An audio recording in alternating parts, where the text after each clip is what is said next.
No todos somos expertos en la música clásica. Muchos no la conocemos, no la apreciamos, pero hay fragmentos, unas partes de esa música que es muy conocida, y cuando la escuchamos sabemos que ese fragmento es de Beethoven, por ejemplo, y sabemos algunas cosas de él, que fue un gran músico, pero no apreciamos todo lo que hizo, toda su obra. Conforme vamos conociendo más de él y cómo fue que compuso esa música, esa melodía, vamos entendiendo y lo vamos apreciando más. Por ejemplo, si sabemos que él se quedó sordo muy joven y muchas de sus obras las compuso estando completamente sordo, pues nos causa admiración y vemos que su obra la apreciamos más. Pero así fue. Él ya completamente sordo estaba dirigiendo, la primera vez que se tocó la novena sinfonía, y estaba de espaldas al público, y el público aplaudía rabiosamente y pataleaba de la emoción, y él ni siquiera se daba cuenta de lo que pasaba. Un músico le tuvo que tocar el frac para que volteara y viera, ¿no?, lo que había causado su música. Y hay una obra de la que nosotros conocemos algunos fragmentos, algunos pedazos, y sabemos de eso, pero no la conocemos la obra completamente ni la apreciamos. El autor de esta obra es Dios, y esa obra es la salvación. Y dentro de esa obra de salvación hay varios aspectos, varias cosas que componen esta obra, y una de esas es la justificación. Y dentro de la justificación está el perdón, pero el autor de esa obra, el Dios que justifica, es lo que necesitamos ver, conocerlo a Él para entender de su gran obra. Y entonces, para ver esto, vamos al Salmo 103, el versículo 3, y ahí vamos a ver una de esas partes de la justificación, en donde se inicia, y eso es el perdón. Dice el versículo 3 de este Salmo: Él es quien perdona todas tus iniquidades, el que sana todas tus dolencias. Este salmo es un salmo de David, y es un salmo de profundo agradecimiento a Dios por los beneficios recibidos. Y empieza bendiciendo a Dios y a su santo nombre. Dice que no quiere olvidar ninguno de sus beneficios. El primer beneficio que encontró David, el primero de todos, y el que da paso a todos los demás beneficios, es el perdón. Es el más necesario también para nosotros, y se le concede de inmediato al pecador que se arrepiente. La pregunta que surge de inmediato es: ¿por qué perdona Dios? ¿Qué perdona? ¿Cómo perdona? ¿A quién perdona? ¿Qué significa que perdone? ¿Y en qué consiste ese beneficio que recibimos de perdonar? Hace unas semanas vimos la gran pregunta que Job y sus amigos se hacían y para la que no encontraban una respuesta satisfactoria. Esa pregunta es: ¿y cómo se justificará el hombre con Dios? Ellos pensaban que de alguna manera el hombre podía ganar su justificación delante de Dios al tener un comportamiento perfecto, un comportamiento sin ninguna falla. La justificación es el estado legal del hombre ante Dios. Es un estado legal ante la ley. Es ser declarado justo o inocente. Es decir, que de acuerdo a la ley no ha cometido ninguna violación contra esa ley, ninguna infracción, y por lo tanto está bien con la ley, no debe nada, no debe ningún castigo, ninguna multa. El juez, que es Dios, ha examinado las pruebas, toda la evidencia, y lo ha declarado no culpable, inocente de los cargos de los que había sido acusado. Y es un estado legal, no quiere decir que él no haya hecho nada. Legalmente es declarado inocente. Un mal entendimiento de lo que es la justificación y de cómo el hombre llega a ese estado lleva a cometer errores como los que cometieron los amigos de Job, al estar completamente seguros de que Job estaba siendo castigado por un pecado en particular que había cometido, ya que a un justo no le podía pasar lo que le estaba ocurriendo a Job, que había perdido sus bienes, su familia y su salud, cuando en realidad Job era considerado justo por Dios. Él estaba justificado delante de Dios. El hombre no puede justificarse ante Dios,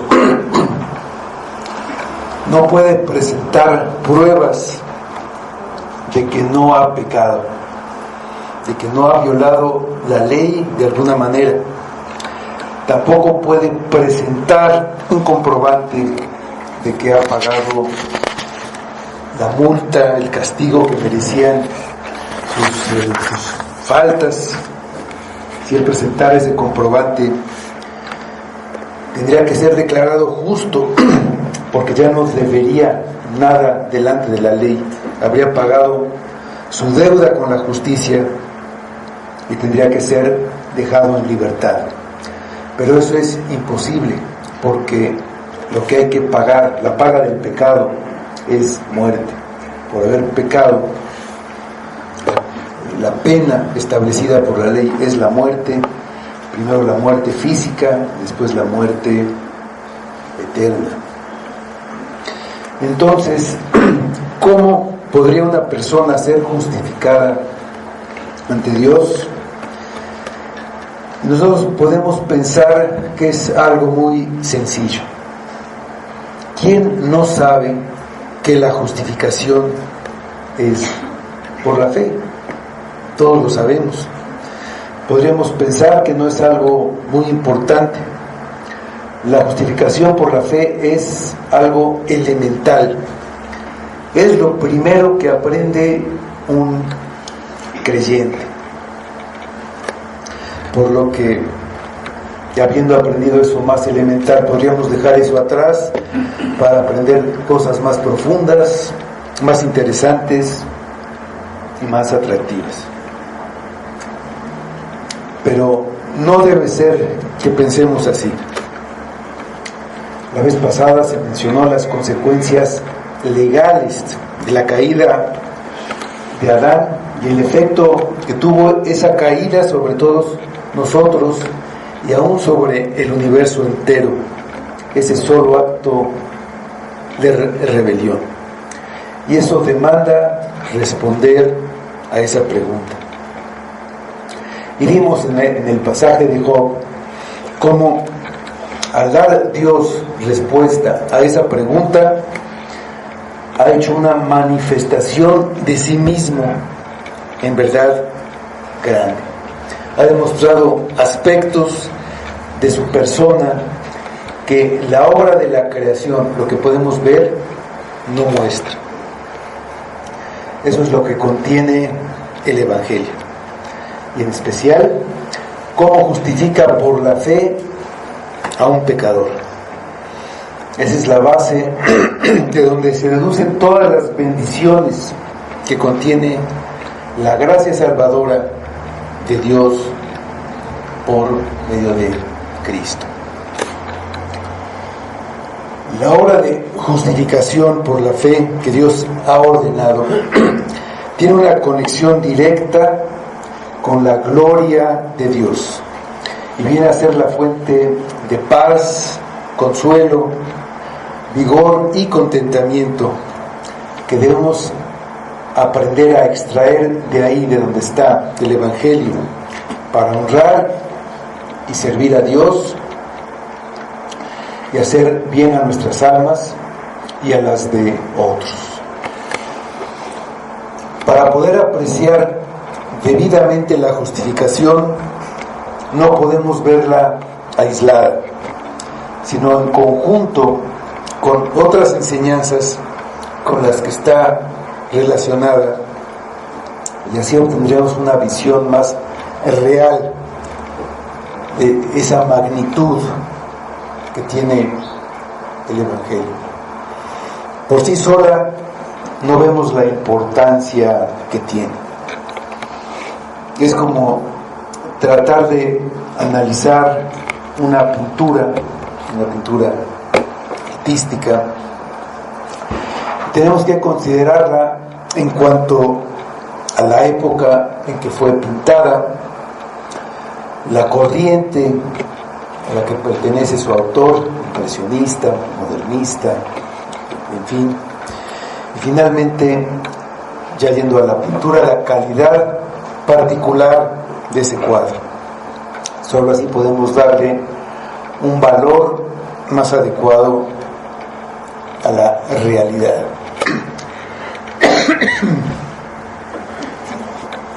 La justificación por fe está a lo largo de todas las Escrituras, como por ejemplo en Romanos 5:1 leemos: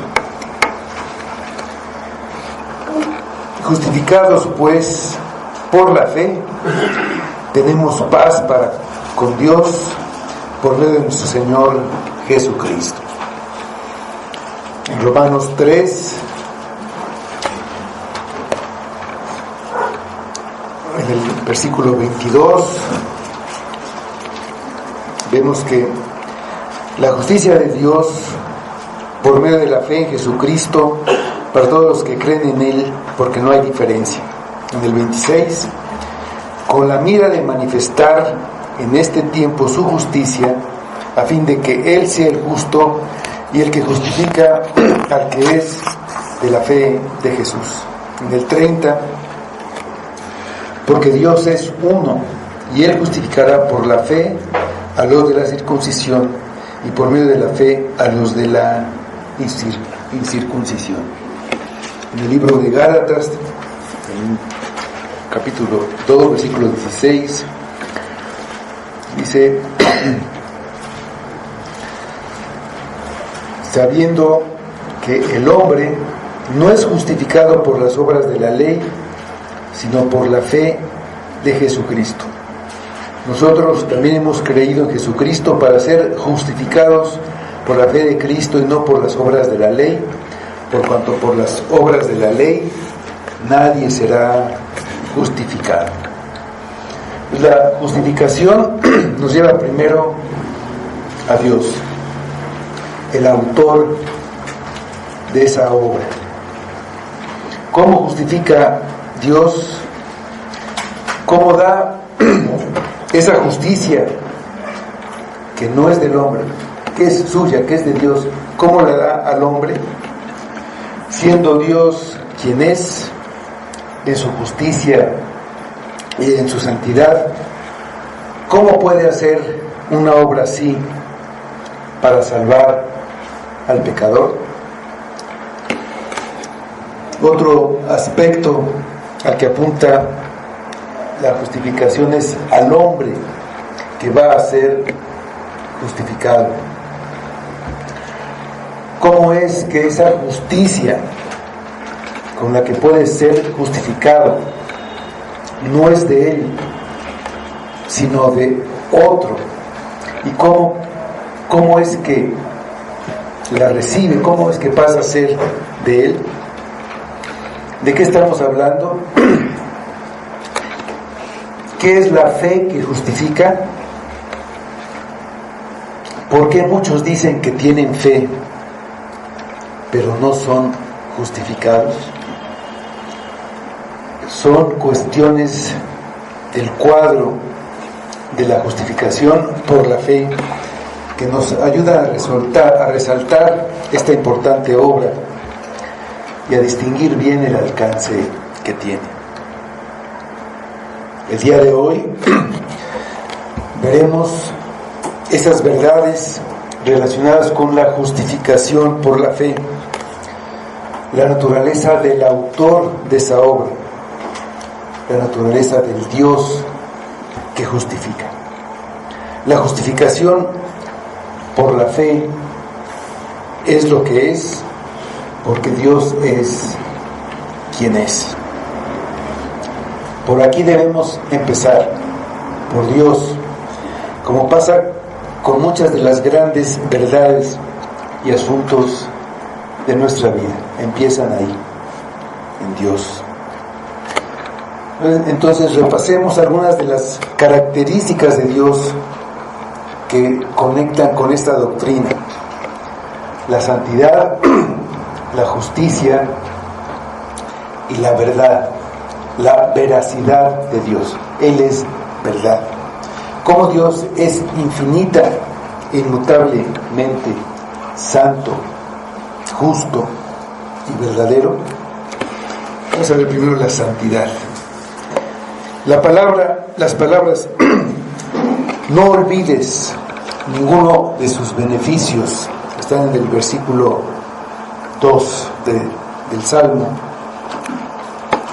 Son un eco del libro de Deuteronomio y son un indicio de que el Salmo mira hacia los tiempos de Moisés, en los que el perdón era muy necesario por el becerro de oro, un ídolo que surgió entre el pueblo por olvidarse de Jehová. Muy pronto se olvidaron de Jehová y decían que el que los había sacado de Egipto era ese ídolo, ese becerro de oro. Entonces dice en Deuteronomio 6:12, que fue después de este hecho: cuídate de no olvidarte de Jehová, que te sacó de la tierra de Egipto, de casa de servidumbre. Dice el Salmo: no olvides ninguno de sus beneficios, no te olvides de Jehová. Es ahí, después de la salida de Egipto, en donde por primera vez se cita a Dios con esa característica de santidad que se menciona muchas veces después en la Biblia. La santidad es la suma de las excelencias morales y su pureza absoluta. No hay nada semejante en toda la creación. Vamos a ver eso en Éxodo 15:11, esa primera vez que se le menciona de esta manera. Dice este versículo: ¿quién como tú, oh Jehová, entre los dioses? ¿Quién como tú, magnífico en santidad, terrible en maravillosas hazañas? hacedor de prodigios. Este era un cántico con el que adoraban a Dios. Al ver la manera en que el mar se había tragado a todo el ejército egipcio que avanzaba y los amenazaba siguiendo las órdenes de Faraón, que había sido endurecido contra Dios y su palabra, y ahora todos esos estaban ahí sumergidos, sepultados bajo el mar, mientras que ellos pasaron en seco. ¿Qué se puede asemejar a este Dios y al gran brillo que destacaba? Lo que lo hace tan especial y único es su santidad. No solo los hombres, sino también los seres celestiales que pueden estar ante su presencia destacan esa perfección de Dios, su pureza y el estar apartado y distante de toda clase de maldad, la perfección de su ser. Y eso es lo que lo engrandece sobremanera. Y la reacción de ellos ante la contemplación de Dios es declarar la perfección de su santidad, repitiendo este atributo de Dios. Isaías 6:3, vamos a ver este pasaje donde esos seres celestiales alaban a Dios, y dice este versículo: y el uno al otro daba voces diciendo: Santo, Santo, Santo, Jehová de los ejércitos, toda la tierra está llena de su gloria. Esta santidad de Dios es lo que lleva a los ángeles a cubrirse el rostro. En el versículo 2 dice: por encima de él había serafines, cada uno tenía 6 alas, con 2 cubrían sus rostros, con 2 cubrían sus pies y con 2 volaban. Por el sentido de vergüenza y de bajeza que pueden ver en sí mismos los serafines, y eso se destaca en esa manifestación. Lo que ellos vieron fue a Cristo preencarnado, como dice Juan en su Evangelio, capítulo 12, versículo 41, dice: Isaías dijo esto cuando vio su gloria, que habló acerca de él. Isaías habló acerca de Cristo en este pasaje de Isaías. Por eso mismo, lo que movía al profeta, al que se le concedió observar algo de eso, él sentía indignidad y suciedad y se llenó de vergüenza. En el versículo 5 del pasaje de Isaías 6 dice: entonces dije, ay de mí, que soy muerto, porque siendo hombre inmundo de labios y habitando en medio de pueblo que tiene labios inmundos, han visto mis ojos al Rey, Jehová de los ejércitos. Al ir al Nuevo Testamento, no vemos a un Dios distinto, aunque en Cristo Dios es más cercano y no tan distante, porque se hizo hombre, se encarnó como uno de nosotros, se despojó de su deidad y se encarnó, pero es lo mismo. Dice Juan en su primera carta, en el capítulo 1, versículos 3 a 5, dice: lo que hemos visto y oído, eso os anunciamos, para que también vosotros tengáis comunión con nosotros. Nuestra comunión verdaderamente es con el Padre y con su Hijo Jesucristo. Estas cosas os escribimos para que vuestro gozo sea cumplido. Ese es el mensaje que hemos oído de Él y os anunciamos. Dios es luz y no hay ningunas tinieblas en Él. Juan está hablando de lo que había visto y oído acerca de Dios, y es el mensaje que oyó de Dios por medio de Cristo, a quien vio, oyó y tocó. El mensaje resultado del conocimiento de este Dios hace referencia a su santidad. En estos términos, en Él no hay nada de tinieblas, nada de malo, no hay mancha, impureza, sino que es luz, pureza, rectitud. En Apocalipsis 4:8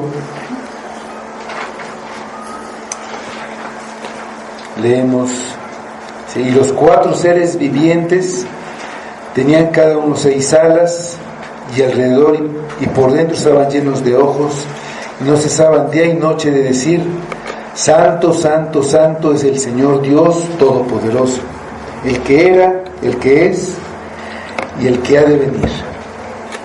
Otra vez nos encontramos con esta realidad de Dios. Estos seres racionales y morales pueden estar ante su presencia y distinguen también su santidad.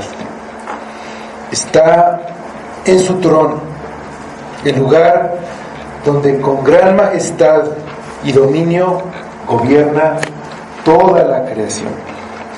Este atributo esencial de Dios colorea todos los demás atributos: su poder, su sabiduría, su amor.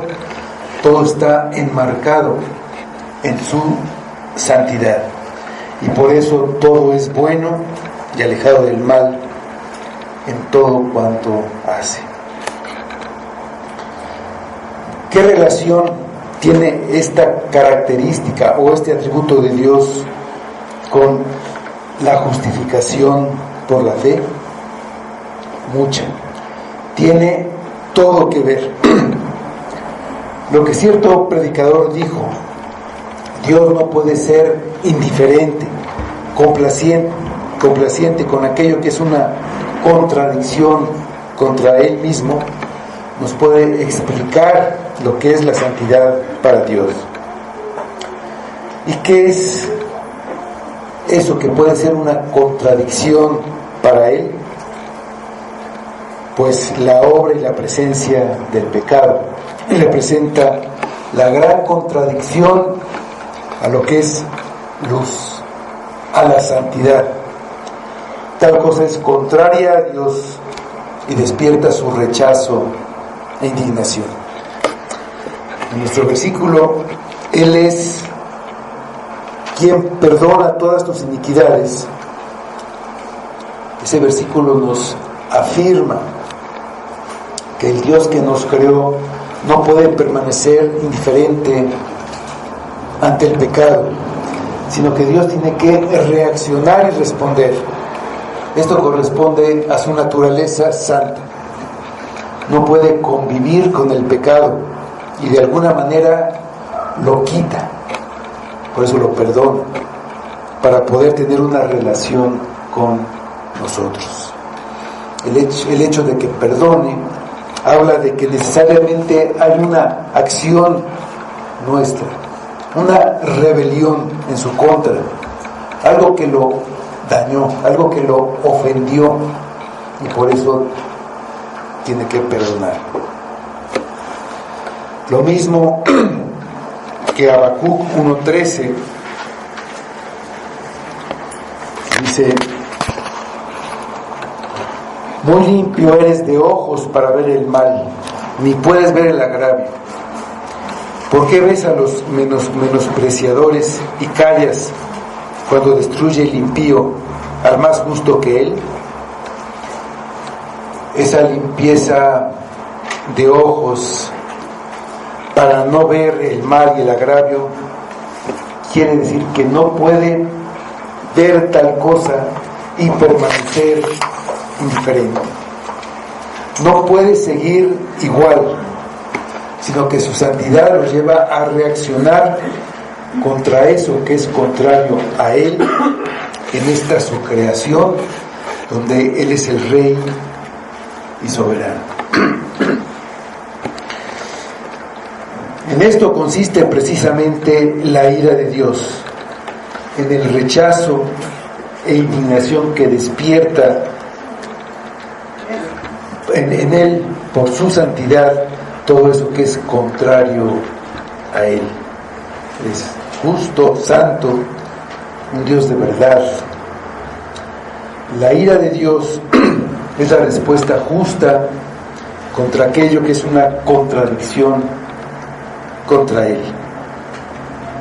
Eso nos liga directamente con nuestro punto, porque si mi vida, pensamientos y hechos representan una contradicción contra Dios, ¿cómo voy a esperar o cómo voy a pensar que Él me justifique?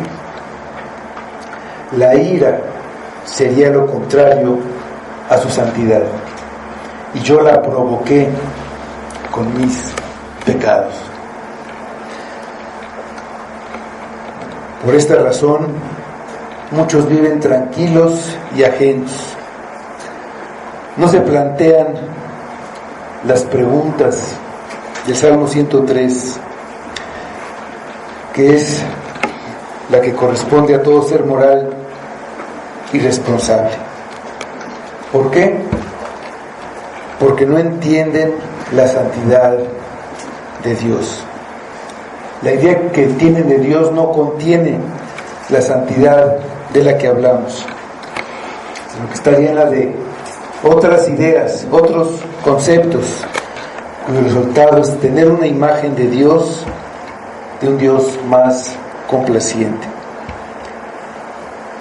con el cual no es preciso hacerse las preguntas del Salmo 103, ni plantearse la cuestión de cómo un hombre puede ser justificado para con Dios.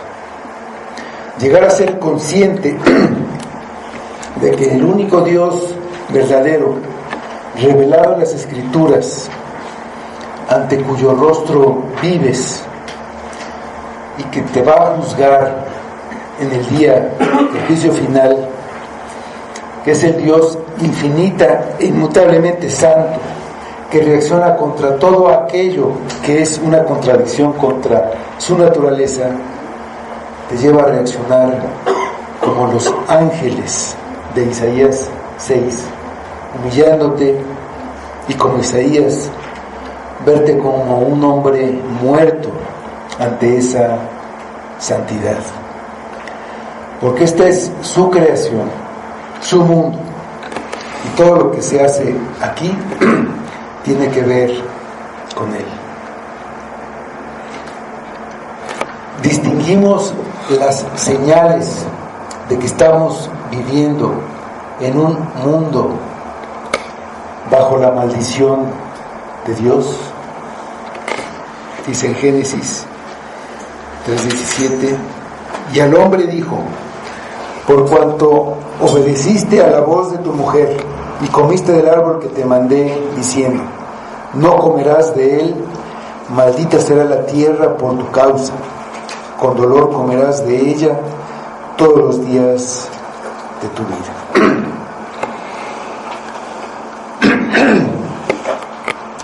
Mira la gran cantidad de muertes antes de tiempo, la gran cantidad de enfermedades que sumen a los hombres en el dolor y en la oscuridad. Mira las cosas horribles que se hacen con los niños, con mujeres, con hombres. Mira las miserias que sufre la humanidad, tragedias, hambres, guerras. En este mundo no se encuentra la felicidad perdurable y verdadera. Para eso habrá que esperar cielo nuevo y una tierra nueva. Porque aquí no se puede encontrar esa felicidad con el que todo hombre sueña. Si tú le preguntas a cualquiera qué es lo que esperas, qué es lo que buscas, ser feliz, dice. Pero no se puede encontrar. ¿Por qué? Porque este mundo está bajo la maldición de Dios. ¿Por qué está así el mundo? Porque Dios, el Dios único, vivo y verdadero, no puede ser indiferente ni complaciente con aquello que es una contradicción contra sí mismo. La maldición sobre este mundo es la justa reacción y paga que Dios ha traído sobre su creación por causa del pecado del hombre. Pablo va a desarrollar la justificación por la fe en la carta a los Romanos, de los que leímos algunos versículos, y ahí dice que Dios quiere dar a conocer su justicia, la justicia de Dios que se revela por fe, la justicia que Dios ha logrado en Cristo para poder declarar justo al pecador. Pero antes de tocar esa cuestión esencial, Pablo habla de la santidad de Dios, que es donde la justificación, la doctrina de la justificación por la fe tiene lugar, como la reacción justa de la santidad de Dios a toda acción del hombre que es contraria a Dios. En Romanos 1, versículos 17 y 18, dice: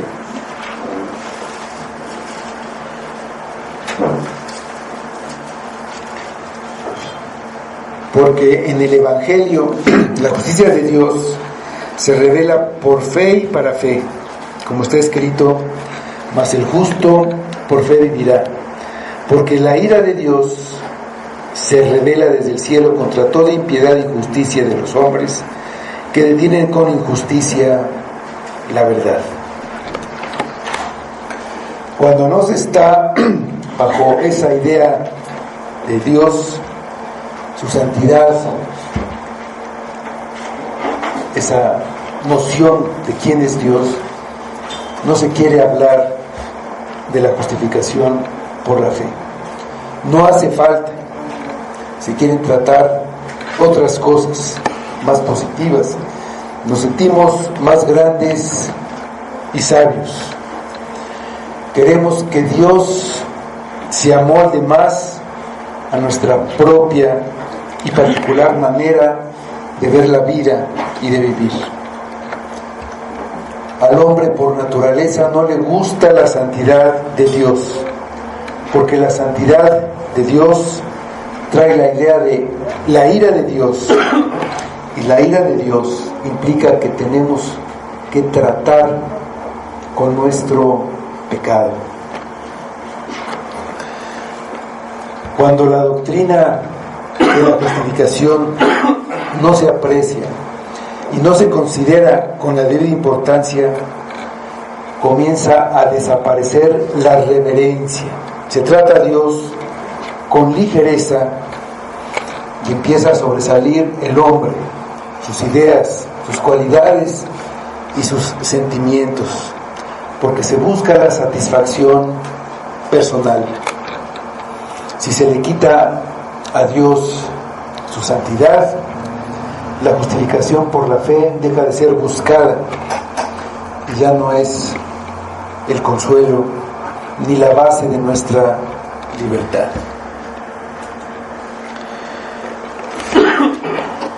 La justicia de Dios. Hay una estrecha relación entre la santidad de Dios y la justicia de Dios, que también es infinita e inmutable, nunca cambia. es a la que Dios está apegado y comprometido en sus pensamientos, deseos y obras, en hacer siempre lo que es recto, conforme a la ley de justicia, y está comprometido en dar el pago a cada uno, a cada ser que es responsable por lo que haya hecho, sea bueno o sea malo. Eso es lo que es ser justo, dar a cada quien lo que le corresponde, y eso es lo que Dios hace. En Génesis 18, los versículos 24 y 25, vemos a Abraham hablarle a Dios y dice: quizá haya 50 justos dentro de la ciudad, destruirás también, no perdonarás al lugar por amor a los 50 justos que estén dentro de él. Lejos de ti el hacer tal, que hagas morir al justo con el impío, y que sea el justo tratado como el impío. Nunca tal hagas. El juez de toda la tierra no ha de hacer lo que es justo. Esto es lo que sabía Abraham cuando Dios le dijo que iba a visitar a Sodoma por su pecado. Él asumía que el que es juez de toda la tierra tiene que hacer justicia. Pero ¿qué haría si encontraba en esa ciudad 50 justos? No podría tratarlos de la misma manera que a los pecadores. Por supuesto, Dios, el juez de toda la tierra, hará lo que es justo. Sobre esa confianza, sobre este atributo de Dios como ese juez de inmutable e infinita justicia, Abraham intercedió por su sobrino Lot. En Daniel 9:14 dice: por tanto, Jehová veló sobre el mal y lo trajo sobre nosotros, porque justo es Jehová nuestro Dios en todas sus obras que ha hecho, porque no obedecimos su voz. Allí el profeta Daniel está orando a Dios y recuerda los acontecimientos tristes y dolorosos que estaba sufriendo el pueblo todavía en esos momentos, que habían sido totalmente destruidos, avasallados por Babilonia, esclavizados durante esos años. Y Daniel reivindica a Dios. Es lo que tenía que hacer, y eso debía pasar, porque Dios ha hecho lo que debía hacer en su justicia infinita e inmutable. En el libro de Éxodo 23, 6, 7 vemos un mandato que Dios da a su pueblo. El pueblo debe comportarse así. Dice: no pervertirás el derecho de tu mendigo en su pleito. De palabra, de mentira te alejarás, y no matarás al inocente y justo, porque yo no justificaré al impío. La justicia demanda el trato debido con el pecado. Observamos cómo Dios manda a su pueblo que administre la justicia, y eso que demanda de su pueblo es un reflejo de lo que Él hace. Porque yo no justificaré al impío. Volviendo al Salmo 103, detrás de estas palabras, Él es quien perdona todas tus iniquidades, está la convicción de la eterna e invariable justicia de Dios, que sabe que debe confrontar al pecador, juzgarlo por su pecado. Y entonces, ¿qué será de él? No es raro que muchos tengan la idea de que Dios es más bien como un anciano bondadoso y permisivo con el mal. Así le cantan, así lo adoran y así viven. Esos hombres se sienten cómodos con sus pecados. No les importa vivir sin ser perdonados. No les importa tener deseos de venganza, relaciones adúlteras, violar el día del Señor y los otros mandamientos.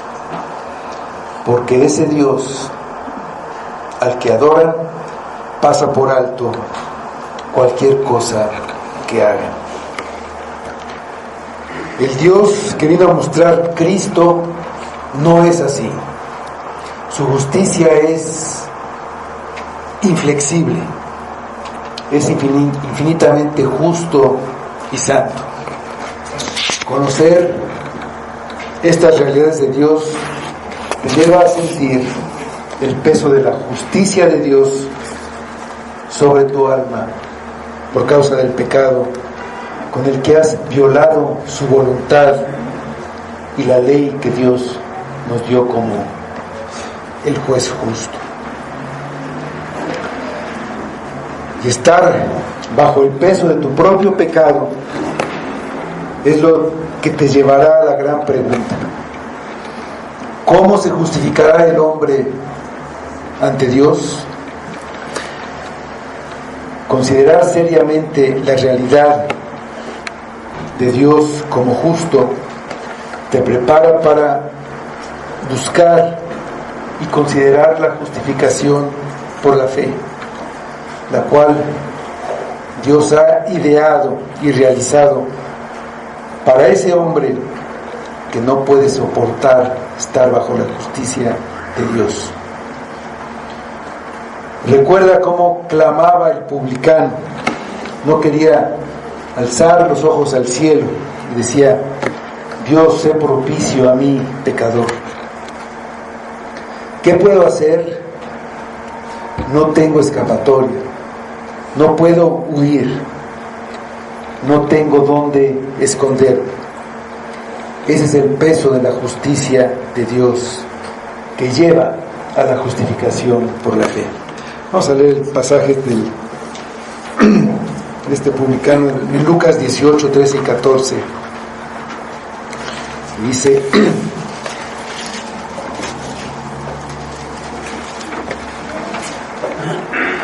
mas el publicano, estando lejos, no quería ni aún alzar los ojos al cielo, sino que se golpeaba el pecho diciendo: Dios, sé propicio a mí, pecador.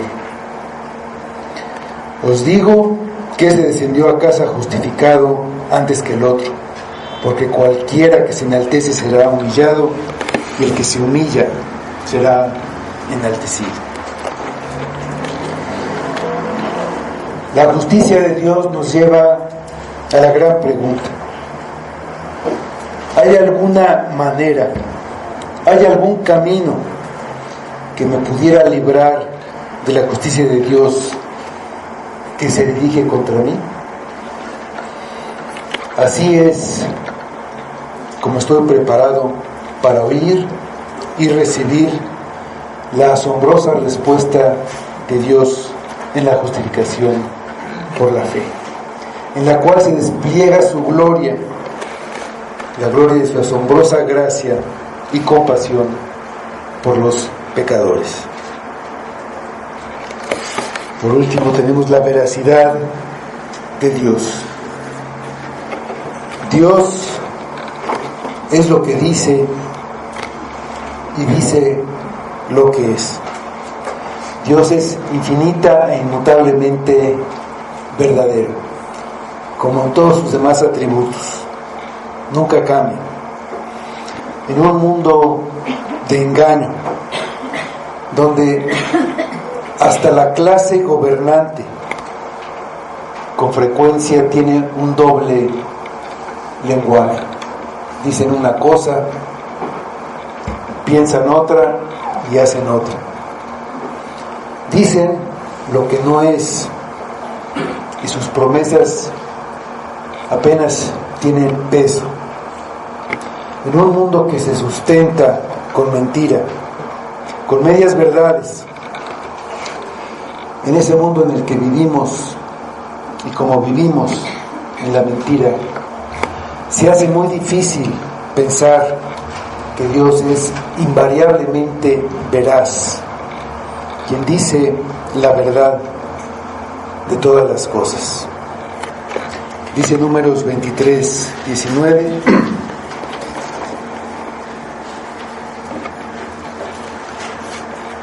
Dios no es hombre para que mienta, ni hijo de hombre para que se arrepienta. Él dijo y no hará, habló y no lo ejecutará. Una de las razones de la inmensa distancia que hay entre el hombre y Dios es precisamente esta.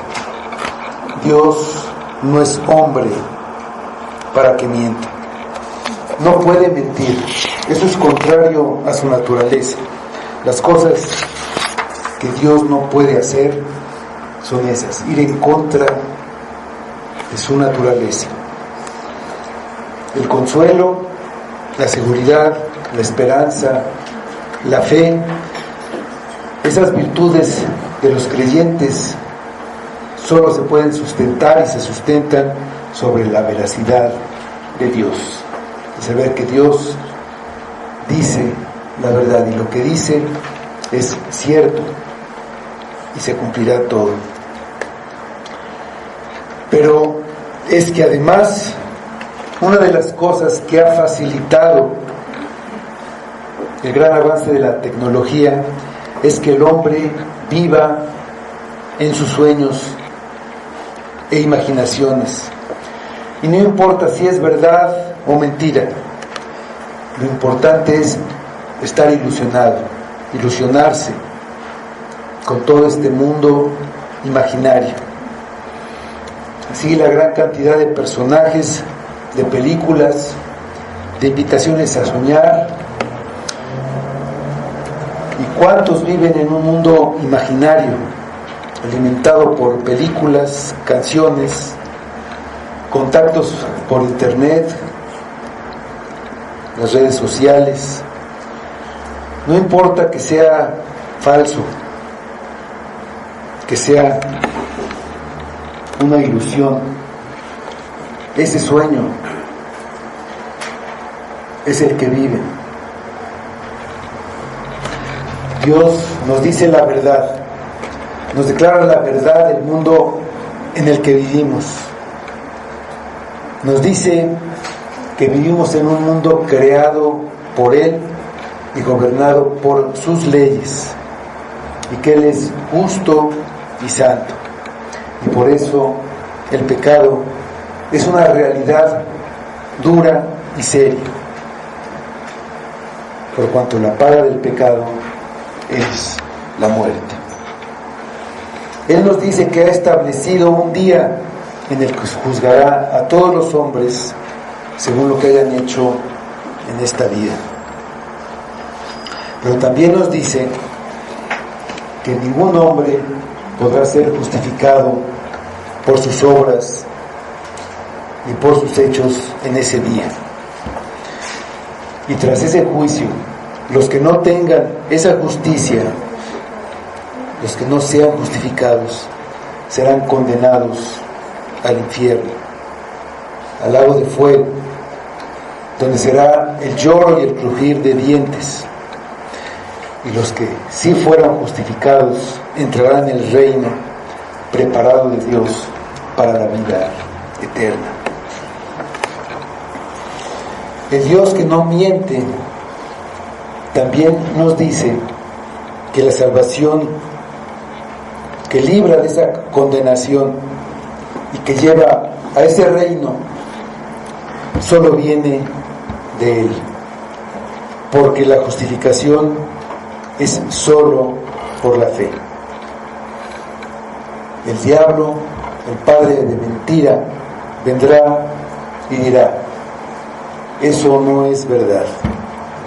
Como pasó en el huerto del Edén, donde Dios les dijo de forma categórica la verdad sobre ese árbol y las consecuencias de comer, de desobedecer, y el diablo dijo: no, eso es mentira. Y el hombre le creyó al padre de las mentiras para su condenación. De la misma manera pasa hoy. De esta manera, la verdad de Dios nos lleva a hacernos esta pregunta: ¿cómo se justificará el hombre con Dios? Y nos prepara para recibir la verdad del Evangelio, donde Dios nos declara cómo Dios justifica por la fe al pecador. Él es quien perdona todas tus iniquidades. El Evangelio son las buenas noticias de que Cristo se encarnó y vino al mundo para salvar a los pecadores, tomando Él el pecado de ellos y pagando el castigo que ellos merecían.